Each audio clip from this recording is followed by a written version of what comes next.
Welcome. My name's Frank Meuse, and I'm a community member here at the Ilsecook Bear River First Nation. I do love nature, and I spend as much time as I can out in the forest, building a relationship there. What I've seen over the years, there's a few that we've narrowed it down that we use in different ceremonies, and the one that we find that is most I guess available in this part of the country, on this end of the province, and other parts is sweetgrass, and we also have a cedar, which we do have small stands of cedar, but most have been depleted. But there is still some native cedar to the place where we used to use it for a number of things. Not only did we use the wood for making canoes and things like that, but they also use the leaves for fragrance, and it has a really nice smell, and you can also smudge with that. Tobacco has always been questionable. I'm not sure what we had as far as just a native tobacco here, but I do personally like using the tobacco that somebody has grown from the seed, and it's very organic and it's not full of chemicals. So it kind of looks like this after it dries, and then we just kind of crumble it up and to put into our pouches and to use in ceremonies. Sage has been, I think I've seen a number of different plants that were used.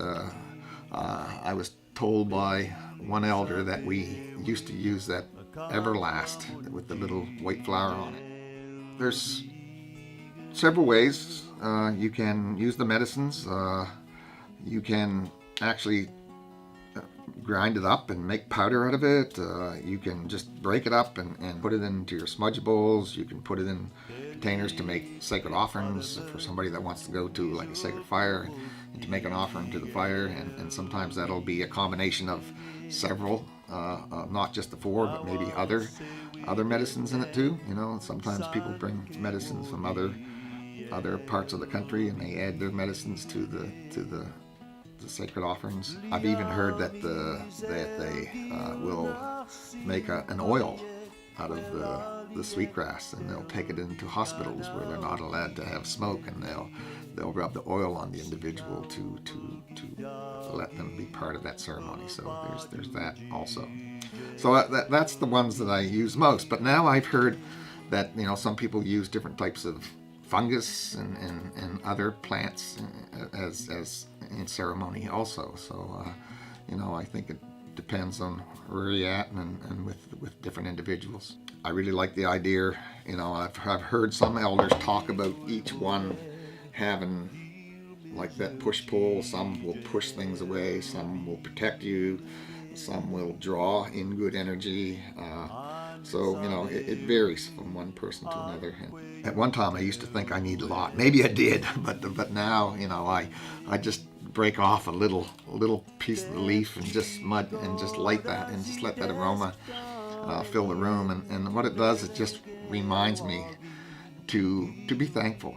To be thankful for what I have and for life, and to just have this day and just to live this day in the presence and do the best I can with it, and try not to waste it, and just try to get to this day being fair with an open mind and being more accepting of things around me, and being true to myself.